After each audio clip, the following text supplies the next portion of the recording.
In 1997, Mercedes introduced their luxury SUV, the ML, and since that first generation till now, it's been one of their most popular vehicles in terms of sales.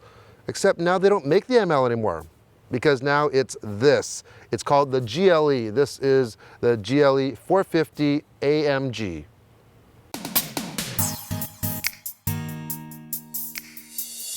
My favorite part of the GLE has got to be the front end. Starting at the hood, you have those signature vents up in the top. Then you have dual creases, really accentuate that hood and make it look even longer than what it is.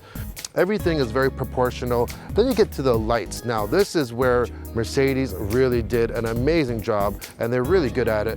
LED lighting in the front, but it's the accent lighting that really stands out for the marker lights and signals, and the same goes for the rear. And talk about lighting, how about this? Check out these gobo lights, these ones that come from the mirror at nighttime. That has got to be the most intricate one I've ever seen. The inside of the GLE, what you would expect from Mercedes-Benz, very high quality materials. Fit and finish is very good everywhere that you look. It's very, very tight tolerances. I do like the stitching, and overall just the quality and look of the materials looks very high end.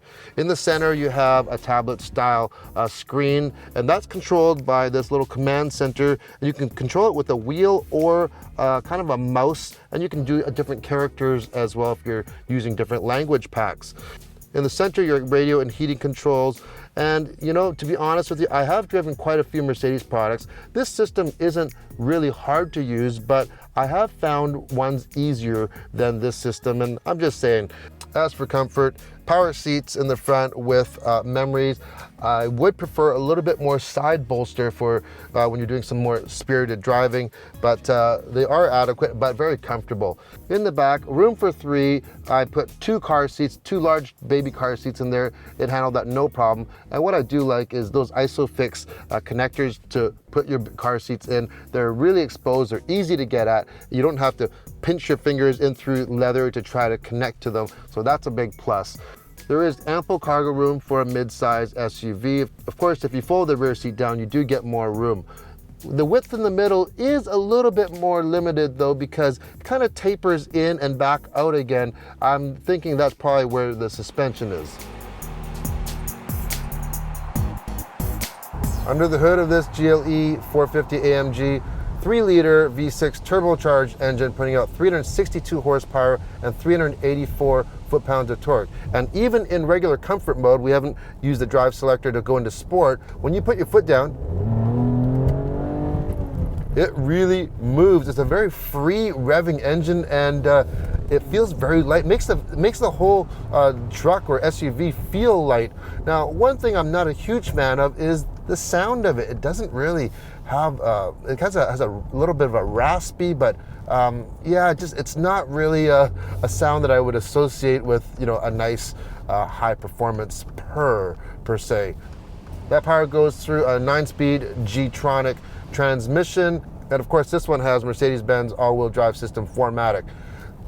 This GLE 450 AMG is equipped with Mercedes-Benz air suspension, and along with that and the selector to the right of the middle console, you can basically fine-tune your ride and performance however you want, whether you want comfort, sport, sport plus, and you even have an individual setting. And I think that's really handy because, for instance, I like the sport setting because the steering, I find in comfort, the steering is just too easy for me. I do want a little bit more resistance, and with individual, I can set what I want suspension to be like. So if I want the suspension to be stiff and rigid for some performance driving or a little more spirited driving, I can set that. I want a spirited engine response, so I put that into sport. And I really think that's a great idea, having the individual feature, because sometimes I might not feel like being in a real sporty mood. I might be kind of in traffic, so I want a regular comfort setting for suspension and engine. But for steering, maybe I want sport steering because I want it a little bit tighter. So how does it handle? Like I said, you can fine tune it for anything. You got to remember, you are higher up, higher center of gravity. This is a mid-size SUV. It's not a sports car, but everything that I threw at it, whether it was high-speed freeway and highway driving or tight corners that are within the city, it felt very comfortable. And every drive, it did instill confidence. Now, did it handle as well as, let's say, the Porsche Macan that I just recently tested? Absolutely not. First of all, that vehicle is a lot smaller than this, and so this would be compared probably to the Cayenne. I haven't driven that yet, but it does have a very good luxury German feel.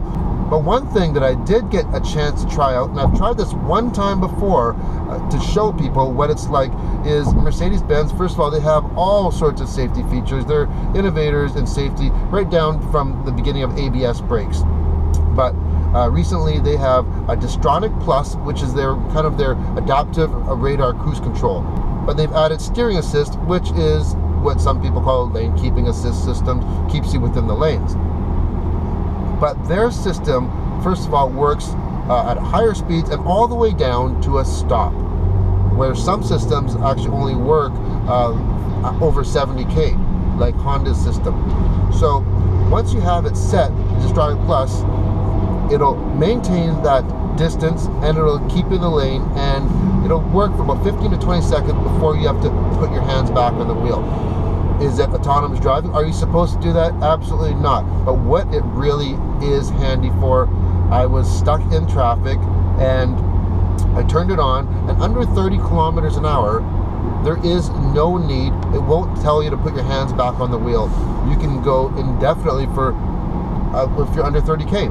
And a lot of times when you're in that gridlock traffic, you're under 30K. I went for about 20 minutes and it just kind of followed along the car, and it was crawling. We were doing 10 to 15, maybe 20 kilometers an hour for over a half an hour. Personally, bumper to bumper crawling traffic for me drives me nuts, and I think it's actually more stressful than just regular speed driving. Whenever I get home from being in traffic for an hour, I just feel like I'm so stressed. This is perfect. If I were to buy a Mercedes-Benz product, I would definitely not buy it without the Distronic Plus with steering assist. That would be a must on my list.